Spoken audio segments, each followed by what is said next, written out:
All right. We're going to get started soon. My wife's here. She's been helping a lot of you sign in. She stuffed the name tags, and it's done a lot of work here. I appreciate her help. Thank you, Adrian. And thank you, all of you, for coming, because this was something I thought of with Roger Jackson about 2.5 years ago. I said, you know, Roger, we need to get together and honor actually him, because he's done so much in the Miller world, and the people that have been involved in Nexus, and the people that love Henry Miller. And I know in this room, there probably every one of us has a different perspective of Miller. And not all of it's great. You know, we realize he was human. But there's so many elements of life he addressed, and that's why I appreciate him. And it melded with my life where I've been a collector all my life. So I started collecting Miller books and met Roger, helped him with the bibliography, got more books, and then just the whole process has been great. Going through his archive and publishing that with Roger was just a treat for both of us. That how many people have that option to get so close to someone they appreciate.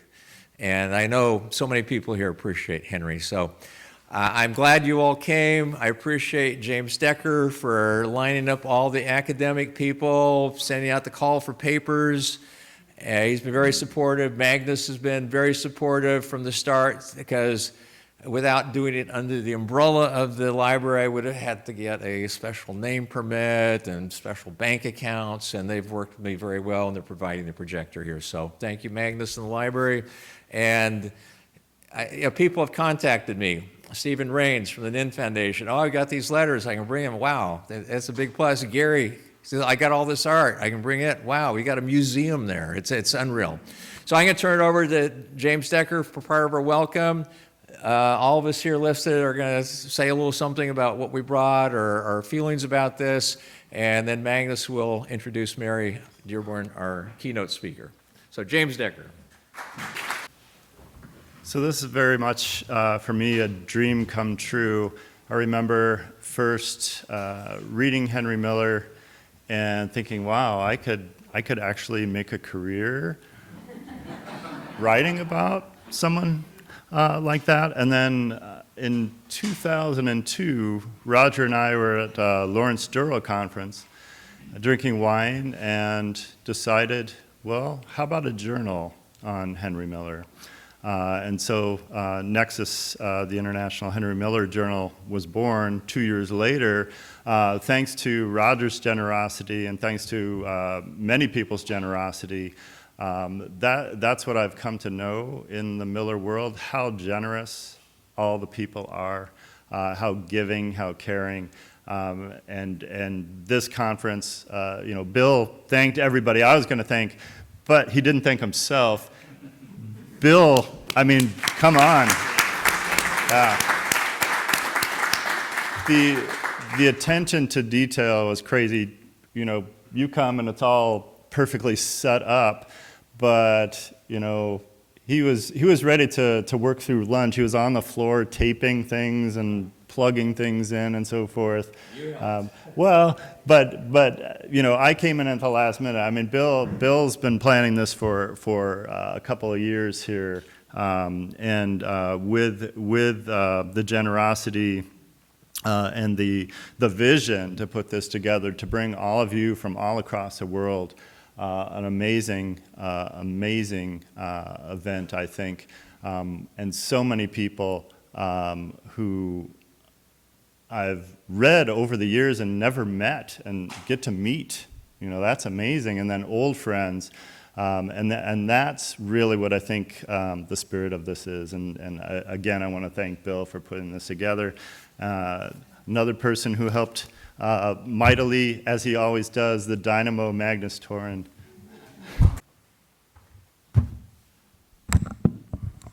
Welcome, everyone. Thank you for allowing me to speak here. I have spoken about Henry Miller now since 1993, almost every single day, but never have I spoken in front of the fucking jury.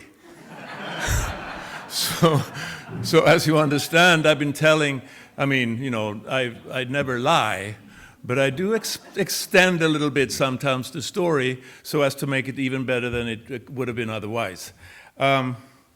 And since this is such a momentous occasion and the teleprompter is broken, I am going to bring out a paper because I actually wrote some things that I wanted to say. And in order to do that without putting my foot in my mouth, I decided to write it down. I'm sorry, Bill, I promise you it's not going to be too long. So yeah, I've been the director at the library since 1993, and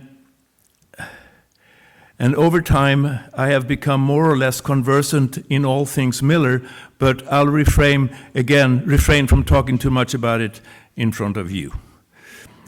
What many people don't realize is that Henry wasn't exactly embraced by everyone in Big Sur when he arrived, or when he stayed. For some, the day that he left was a good day.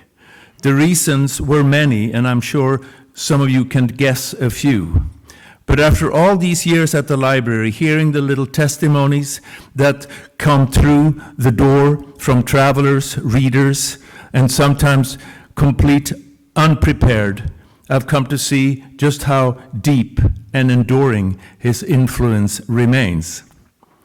Those encounters have convinced me that I should have stayed by Ocampo Drive back in 1978 when I hitchhiked through Big Sur on my way to Panama. Meeting Henry would have been wonderful. I was just a bit too young when his watercolors were shown in Uppsala in 1967 at Galleri Kavaletten. You try to pronounce that. His only solo exhibition in Sweden, so I missed my chance there too. Over the years, I have met many admirers of Miller's work, but a few stand out. My favorite fans, if we can call them that, has been, out of many, one stand out, and that was Victor Villaseñor. When Victor Villaseñor came to the library, he walked in and he didn't literally, but he might as well literally kissed the floor. He came in to the United States, 19 years old. He called himself a wetback. I came across Rio Grande, came into America, and the first book I grabbed onto when I came into the US was a book called Tropic of Capricorn. And I bought a dictionary, Spanish, English, English, Spanish, and I learned English reading Tropic of Capricorn. 30 years later, he is an award-winning author with a beautiful big spread in the New York Times for having written the book Rain of Gold, which is a story about a family from Mexico coming into the United States. He then took a copy of Tropic of Capricorn and opened it up. True story. Opened it up. There were like eight or nine people in the library. He opened it up and started reading completely randomly, and 3 times. And every single time, what he read was perfect for the moment. So these things happen. And I want to mention that sometimes I feel that I've been given credit for all the amazing things that have happened at the library, despite our ambition to have nothing happen.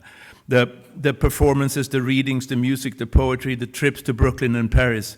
But the true credit, of course, belongs to everyone who has been inspired by Miller and by this place. I have mostly just tried to get out of the way. This symposium is a good example of that. Thank you, Bill, James, Roger, Michael, and all of you here. And not to be overly woo-woo about it, I sometimes do think that Henry is still egging us on from above, just to make sure we don't take ourselves too seriously. Thank you for being here.